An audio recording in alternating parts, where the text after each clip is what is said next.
Hello, everyone, and welcome to day 80. It is the last day I'll be working in gouache as part of this project. It is flying by, and I am not feeling my best evers, as my friend Corey would say. I'm not feeling best evers.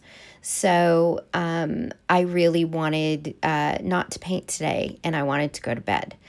But I wanted to show up again and do whatever I could, do the best I could. And so earlier today, I came upstairs and I just wanted to use up as much paint as I could on my palette.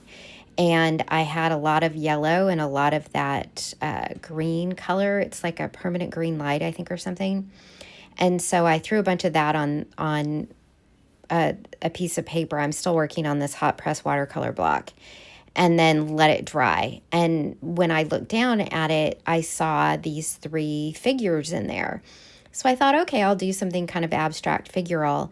And then as I was marking them out, that cool fourth figure showed up in the space between. And I was like, oh, that's cool.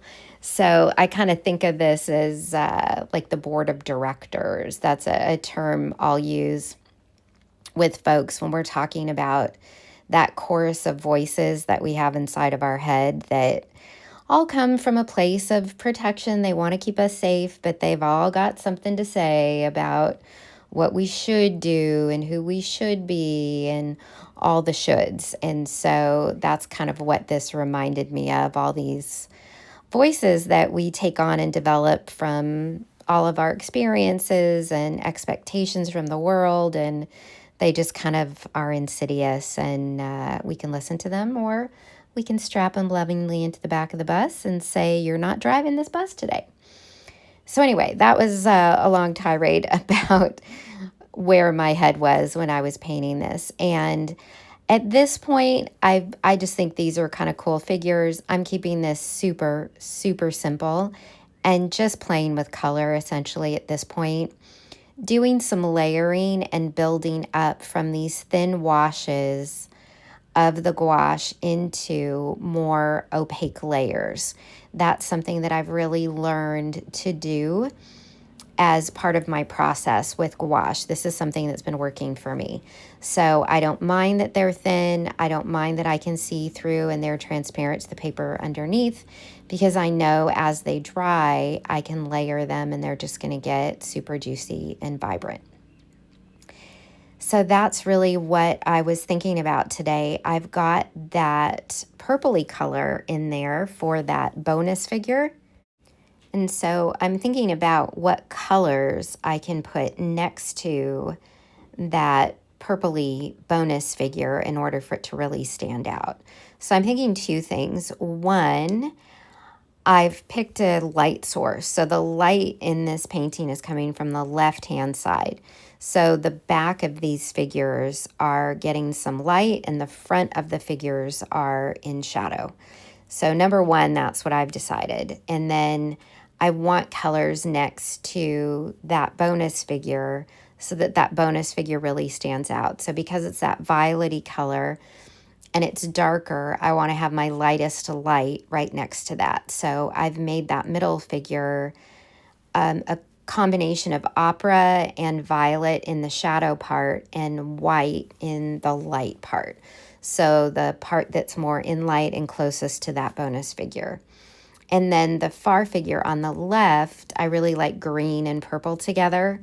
So I've layered that brilliant yellow deep, I think it is, or permanent yellow deep, with some of the cobalt teal and a little bit of the turquoise and a little bit of the ultramarine deep, kind of all the blues I have on there, to make it a greeny color. And then I'm leaving a little bit of that bright yellow, just like maybe this figure is a little bit backlit or something, just so it kind of highlights next to that bonus figure a little bit, to just draw the eye up and draw some attention there. And then for a while, I thought I would make that middle negative space that violet color as well, and then maybe that's like hair or something that's coming out. And then I didn't really like that. I thought, well, if I really want that bonus figure to pop, I really need to have that be the most concentrated violet and not have it compete with that negative shape. So I'm just sort of thinking about this stuff on the fly and letting things dry. So I'm trying to neutralize this left part a little bit. It's the darkest part, and it's against the lighter part of that figure. And so I don't want to draw too much attention to that, but I do want to have that sort of gradation from dark background on the left to light background on the right to kind of show where the light is shining onto. And so as I move to the right, I'm using more of the phthalo turquoise and the cobalt turquoise. So it's a little bit of a warmer, or rather a yellowier green, a cooler green, but a yellowier green. And then I decide to go back into that middle portion with some of that turquoise and tone down some of the violet there. So really at this point, I'm just playing with color. I don't really make any changes to the shapes at this point. I'm just sort of trying to figure out which colors. And there I'm drawing attention. I just think that's really cool. And the shape of that face was it was there. I didn't intend for it to be there. It just showed up. And I love when that happens. I just think it's really, really cool. So usually when that does, I go with it and find a way to make it work. Even if it doesn't make sense, it's what showed up in the piece. That's what this piece wants to say. And so I go for it. So I'm adding a little bit of this flame red into this figure on the left to neutralize it a little bit. I really want that violet to stand out, although the figure on the right is gorgeous. I love that figure with the flame red.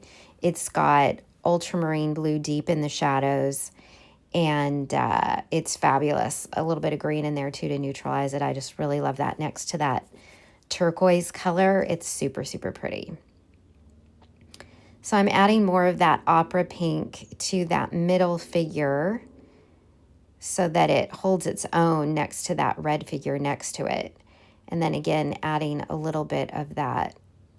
I'm making kind of a very, very light pinky color to go next to that bonus shape. And just trying to add a little bit of interest with some shadows in there. And that's it. Keeping it super, super simple. Just some of these cool kind of shapes. I like the curves in it, and I really, really like the colors. So that's 10 days of gouache in the books. Tomorrow we start with wax pastel, and our last 20 days, actually, they're all drawing mediums. So back to drawing. I can put the brushes away for a little bit. So I will see you in the next one. Thanks for joining me, and I hope you're doing well and taking care of yourself. And whether it's allergies or some sort of virus I'm fighting, hopefully it finds its way out and I get my voice back. Take care of you. Bye.